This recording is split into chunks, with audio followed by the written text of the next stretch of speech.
is our view, the television voice of Washington working families.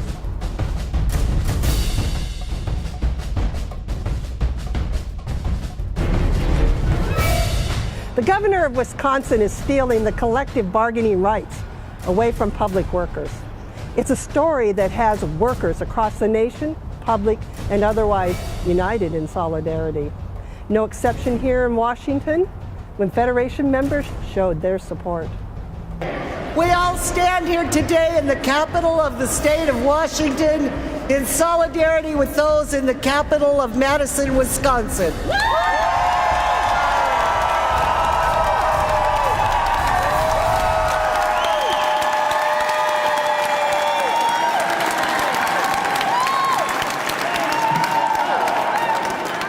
Brothers and sisters, this is a very important moment, not only in the history of this state, but in the history of our country, because this is the moment that working men and women stand in solidarity for the basic economic rights that we have a right to expect in a democratic society.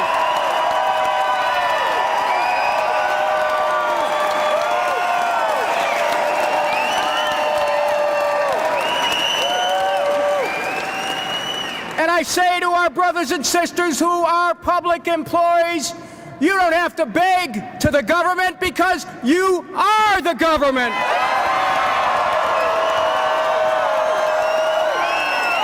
Who is the government? We are! Who is the government? We are! Who is the government? We are! You're the government. And for those of you who are not involved in public service and are with labor leaders who are supporting these public workers, let it be said that this is the moment that the fight for economic rights has never been more serious. Corporations are doing everything they can to break unions. Corporations are doing everything they can to knock down wages. Corporations are doing everything they can to strip benefits, to get rid of retirement security. But you are the answer, and what it means is that we stand here to say that workers have rights, that workers' rights are economic rights, their rights in a democracy, that you are the last line of defense in a democracy.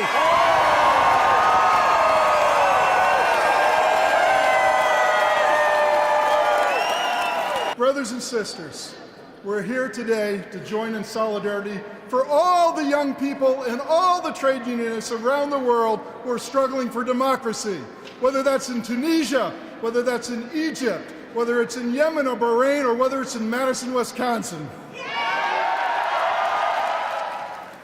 Today, workers and advocates are gathering in state capitals all across this nation to stand up for human rights, for the right to collectively bargain, for the right to be treated like a real person. Our thoughts and our prayers go to our brothers and sisters in the capital in Madison, Wisconsin, where public servants stand strong for freedom and liberty while their governor attempts to strip them of their basic human rights. Brothers and sisters, we are here in the Capitol. We are UW Huskies. We are WSU Cougars. We are EWU Eagles. And we are WWU Vikings. But today, brothers and sisters, we stand for freedom, we stand for liberty, and we stand in solidarity with Wisconsin's public workers.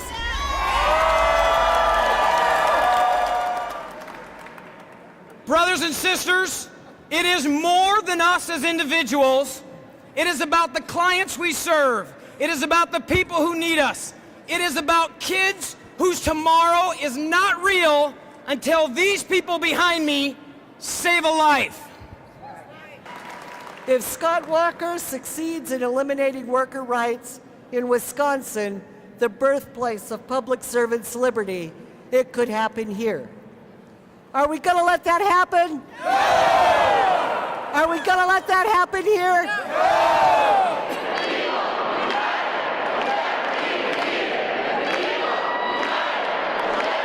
A corrections officer is murdered in a state prison. That illustrates once again just how dangerous many public sector jobs can be. That is a well-known fact to the president of our State Labor Council. I went to the memorial service for correctional officer Jamie Bendel up in Everett, who was tragically murdered by an inmate. She was a public servant. Like many other public servants in the state, they put their lives on the line every day, whether they're working in a correctional institution, a mental hospital, whether they work in the highways. 4 of our public servant highway workers have died over the last decade in tragic accidents. Almost all of these could have been prevented with simple safety measures. In the case of Officer Bendel, proper lighting, not having been forced to work alone, but having a partner with her could have prevented this tragic murder. This is ridiculous. In this day and age, in this time of budget cuts, slashing worker protections is exactly the wrong way to go.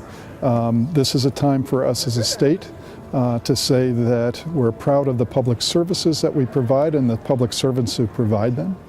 We need to protect their rights, and we need to do the right thing, which is to ante up the correct amount of revenue in order to provide the social safety net for our citizens as well as those workers who provide that safety net.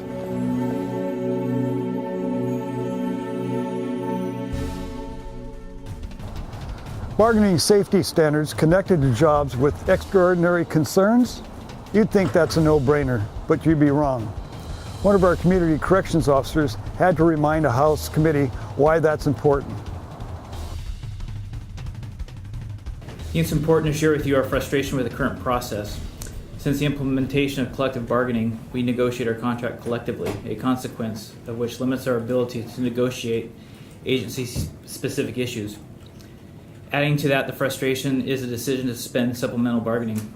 Both of these processes are much more convoluted because of the involvement of Labor Relations Office, which restricts our ability to have meaningful conversations with those who manage us. Finally, the question of whether or not we legally have the right to strike exists. I would argue that the process which imposes a mechanism to resolve disagreements between labor and management, we have the right to strike.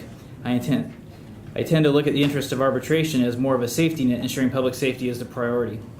The idea of striking for correctional employees runs afoul of our commitment to protect.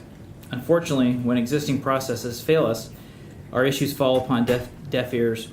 We must have the ability to seek resolution. We were placed into that situation last year over negotiations which almost ended in a strike. We currently have many safety issues that need to be resolved. For example, in rural areas, the firearm threat is more likely to come from a rifle than a handgun. Our current ballistic vests will not stop a rifle round.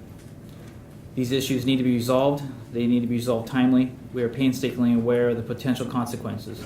I urge you to pass this bill, and I thank you for your time.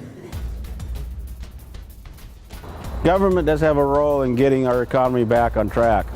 According to the General Secretary of the Trade Union Advisory Committee in Paris, it is the government that will make the policy changes to make this happen.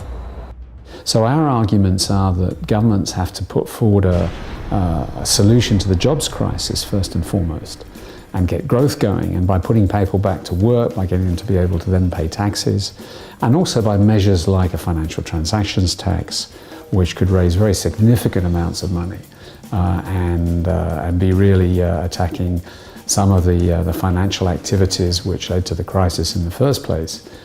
You could actually put forward plans which would be far fairer and far more effective in reducing fiscal deficits over the medium term.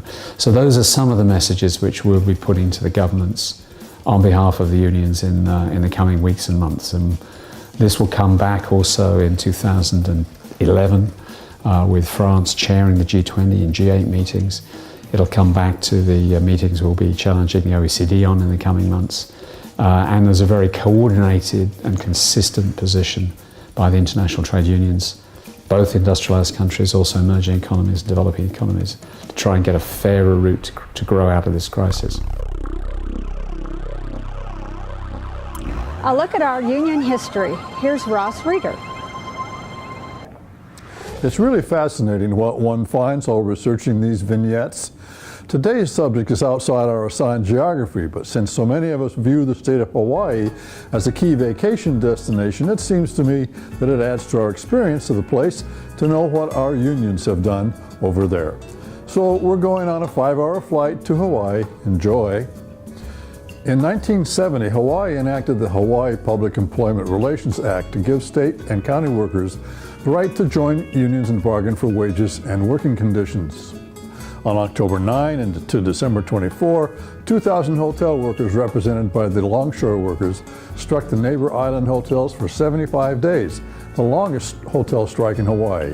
In 1971, HGEA and UPW put an end to many years of rivalry and jurisdictional disputes and became locals of the same international, AFSCME. Today, the Hawaii Government Employees Association, AFSCME Local 152, AFL-CIO, is Hawaii's largest union with nearly 43,000 members statewide.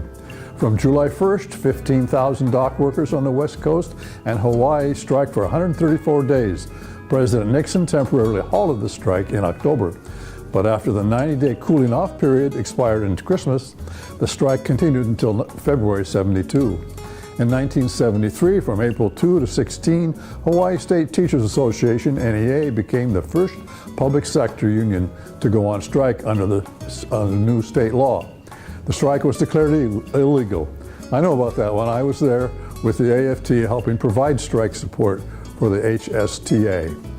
In 1974, shortly after federal law extended bargaining rights to nurses, 477 registered nurses in the Hawaii Nurses Association struck 4 Oahu hospitals for 2 weeks in May. In January of 1976, 800 RNs belonging to the Hawaii Nurses Association struck 6 Oahu hospitals, and 72 nurses struck Wilcox Hospital on Kauai. In 1977, iron workers, Local 625, struck and stopped construction statewide from mid-August through September. From October 22nd to December 1, 1979, United Public Workers AFSCME became the first Hawaiian public sector union to go out legally on strike. However, the strike is declared illegal midway through. And from April 7, 1979, 6,000 longshore worker pineapple workers on Oahu, Maui, and Lanai struck for 21 days. See? Other states have an interesting labor history too.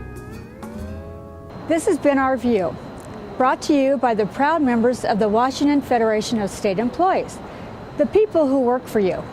We remind you, when you accept a paycheck for your hard work, you don't give up your rights. Thank you for watching.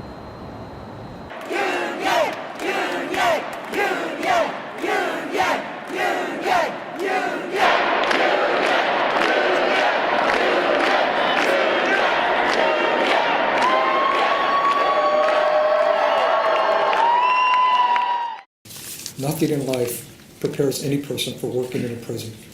The heinous things that corrections officers are exposed to, the inmate-to-inmate violence, the inmate self-harm, being spat upon, language that a drunken sailor wouldn't use. We are given training in defensive tactics, situational awareness, tactical verbal skills, but nothing prepares you for that total immersion into the prison environment. I was not prepared for the murder of a fellow officer. I was not prepared to be the first responder at the end of Jamie Bendel's life. I was not prepared to perform CPR on her lifeless body. I was not prepared to say goodbye to a friend forever. And now we need your help. We need your help badly. We need your support in passing interest arbitration legislation to allow a neutral arbitrator to settle contract disputes that cannot be resolved through negotiations. Disputes about staffing levels, disputes about officer pay, disputes concerning a safe workplace. One life has been lost. One life too many.